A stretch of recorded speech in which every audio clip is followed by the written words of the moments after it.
Hej, mit navn er Isabella, jeg kommer fra DK Brande. Vi vil rigtig gerne vise vores kunder, hvilke leveringstyper vi har, da det godt kan svinge efter krav og behov. I dag er vi taget ud til en af vores kunder, som har bestilt kantstenslevering. Med kantstenslevering er det virkelig vigtigt, at vores chauffør han kan komme til uden problemer.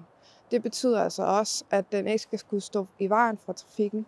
Vores kantstenslevering er til dig med fast underlag foran din grund, såsom asfalt, fliser eller beton. Har du derimod grus, græs, jord, småsten foran din grund eller i starten af din indkørsel, fraråder vi dig at vælge kantstenslevering. Og er vi under sæson for snevejr, er det kundens eget ansvar at rydde for sne. Den næste kunde, vi er ude hos i dag, har bestilt sine varer med gaffeltruklevering. Det betyder altså, at hun kan få sine varer kørt helt ind, hvis det er det, hun vil. Man skal selvfølgelig tage højde for, at trukkens højde er 1,84 meter, og dens bredde er 2,3 meter. Udover leveringen med truk, har vi også et samarbejde med Danske Fragtmænd, hvor vi leverer med kran.